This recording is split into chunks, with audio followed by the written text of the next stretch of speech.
Groet in die wonderlijke naam van ons koning Jesus Christus, geliefdes. My naam is Israel Thijs en welkom by Broodbreek, die program van die Here waar ons dagelijks hoofstukke in die Nuwe Testament lees met die doel om ons Christen te vernuwe en te versterk op 'n daaglikse basis. Vandag gaan ons voort met 2 Korintiërs hoofstuk 12 en die opskrif lees Paulus se gesigte en openbarings. As daar dan geroem moet word, is dit nie voordelig nie, maar ek kom nou by gesigte en openbarings van die Here. Ek weet van 'n man in Christus wat 14 jaar gelede tot in die 3de hemel weggeruk is. Of dit in die liggaam of buite die liggaam is, weet ek nie, God weet dit. Ek weet ook van so 'n man, of dit met die liggaam of sonder die liggaam was, weet ek nie, God weet dit, dat hy weggeruk is tot in die paradys en onuitspreekbare woorde gehoor het wat 'n mens nie mag noem nie. Op so iemand sal ek my beroem, maar op myself sal ek my nie beroem nie, behalwe oor my swakhede. As ek my wel daarop wil beroem, sal ek nie dwaas wees nie, want ek sal die waarheid praat. Maar ek weerhou my daarvan, sodat niemand meer aan my sal toedig as wat hy van my sien of by my hoor nie. Selfs met inagneming van die buitengewone aard van my openbarings, daarom om te keer dat ek opgeblaas word, en sodat ek nie hoogmoedig mag word nie, is daar vir my 'n doring in die vlees gegee, 'n engel van Satan, om my met die vuist te slaan. Hieroor het ek die Here 3 maal gesmeek dat dit van my moet wyk, maar hy het vir my gesê, my genade is vir jou genoeg, want die krag word in swakheid volbring. Daarom sal ek my baie liewer op my swakhede beroem, sodat Christus se krag my kan beskik. Terwille van Christus verheug ek my in swakhede, beledigings, ontberings, vervolgings en benoudhede, want wanneer ek swak is, juis dan is ek sterk. Ek is soos 'n dwaas opgetree.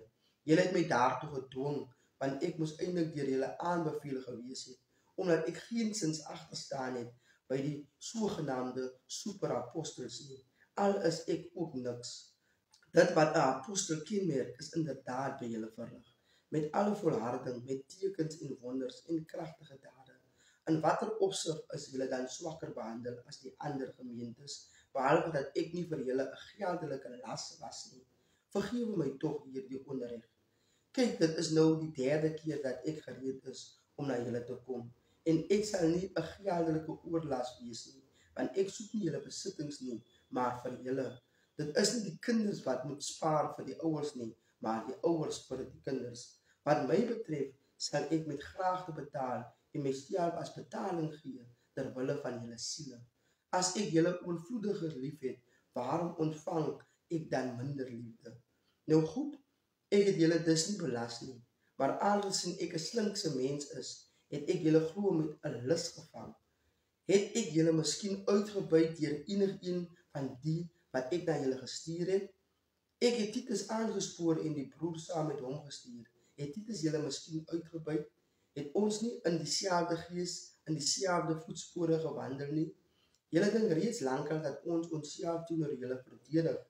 Deur Christus praat ons in die teenwoordigheid van God, en dit alles, geliefdes, is om julle op te bou.